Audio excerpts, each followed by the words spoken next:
دچم قامیشلو استودیو ما قامیشلو سکرتری پولیت بیرویا پارتیا دموکرات کردستان سوری پدکسی محمد اسماعیل میوان من کاک محمد بخیراتی تدید چند روزن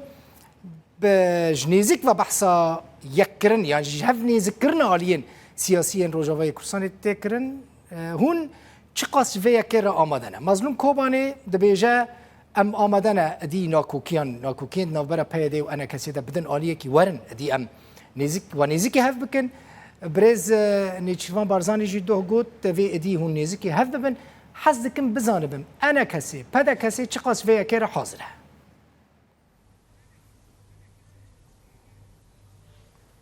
سپاس سلاورج حمی کارمند روداوی راو تماشاوان هجاره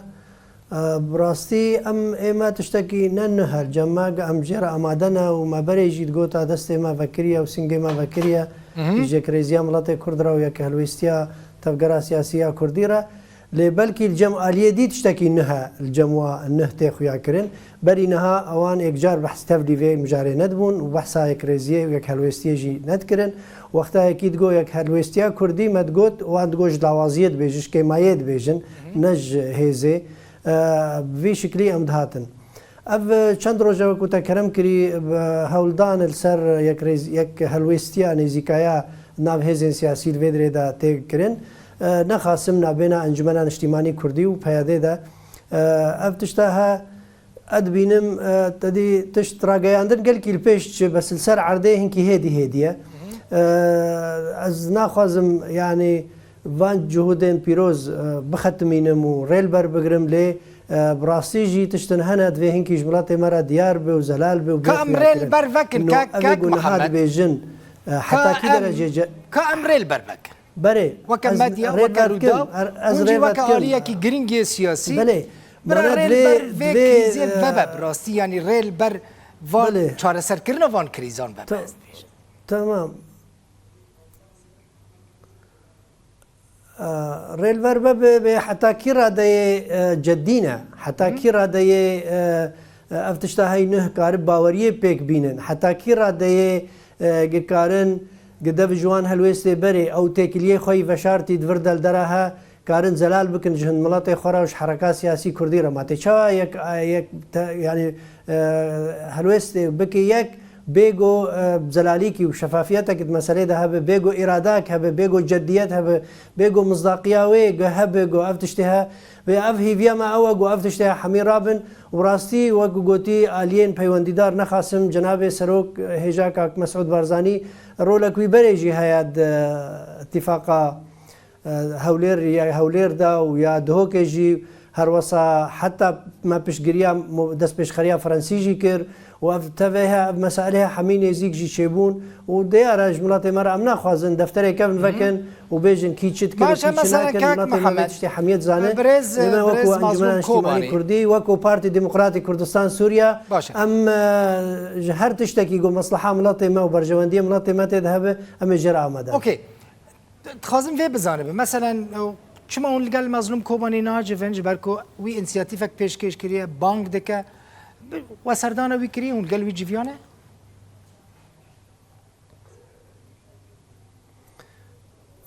بله يعني نها كاك مظلوم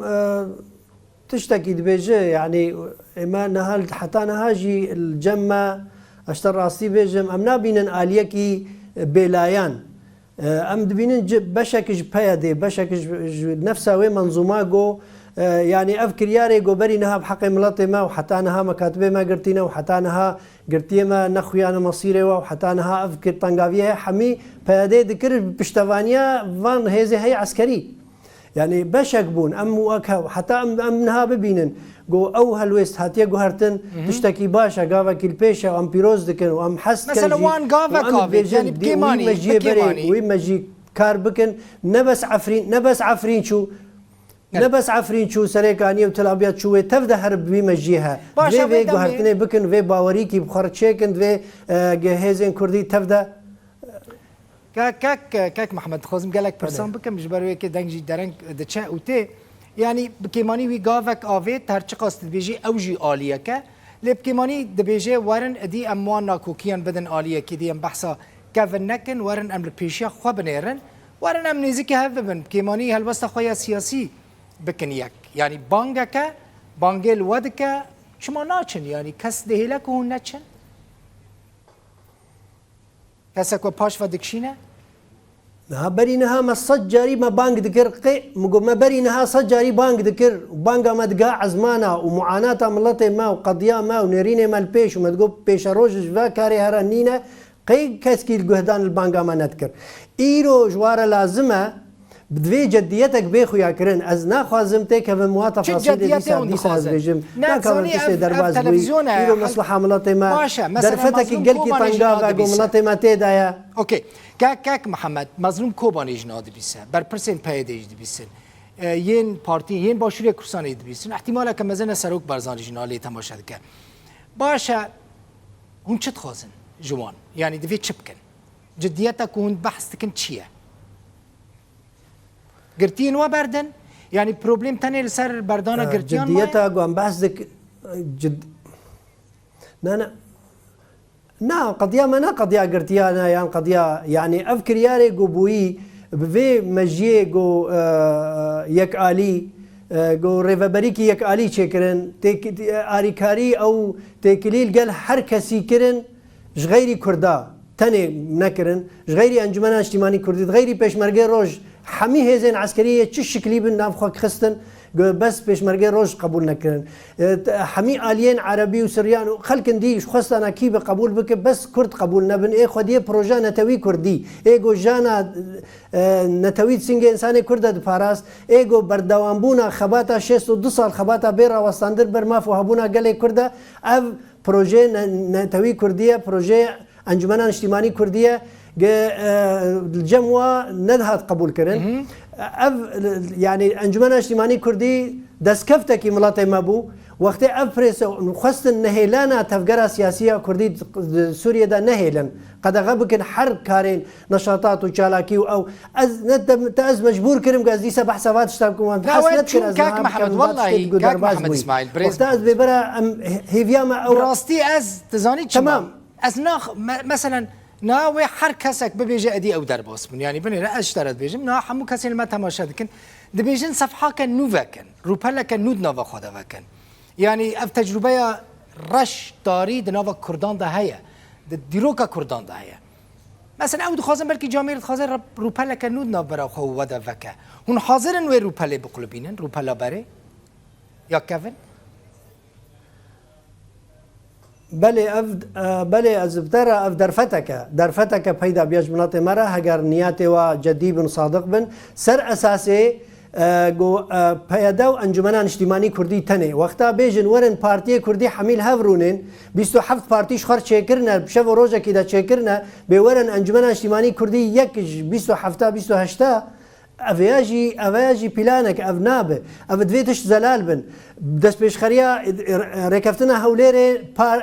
بدك أنجمنا اجتماعي كردي وتفدنبو يا دهوكي پیادو انجمن اجتماعی کردی بو دست بيشخريا فرنسي پیادو انجمن اجتماعی کردی بو أنا هبيجن ورن بارتي سياسي أفا هنا ديسا حردو آلي ركفتنا كيرجال خوشيكن دانوستاندن دست بيفان هبن هل وسط طرفي جرانتيدار هبن جديتك بيخو ياكرن يعني ايش حقي هر دو آلية جو ركفتنا كي بكن في باوري الجم هر دو آليات شيء بحياة جو بين الهفرونين وام آمدنا جرون اشتني راجع امجد بيجن درفتك فرصتك جوج ملاتي مر بيدا بوي جوارك جلكي لازمه وجمرجي لازمه وانت فكرة هذا قارب جدي بن ونيريني خوي بري بجوهرن وانت فكرن بچن فرماندار گشتی حسد مظلوم کوبانی ببینن که مانیل سروان تشتی کنا و تلویزیون ده بیجن بچن رو برو گو تو بیش بکن اما تشقافك جدي هبه ام تفكرن مديشتا مشتركوت تشتا مصلحه ملاتي ما تذهب قوتا ملاتي ما بيك يك هلويستيا ملاتي ما داي او يك تياما او تني قوتا ما يدي حميد تشتما لاوازن او قوتا مجبو قضيه مجبو كشايا كردي جبو ما في ملاتي ما تشبي ويس بامي بكن وكو انجمن اجتماعي كردي قال لك سباس سكرتاري بوليت بيرويا بدا كسي محمد اسماعيل جي قامشلو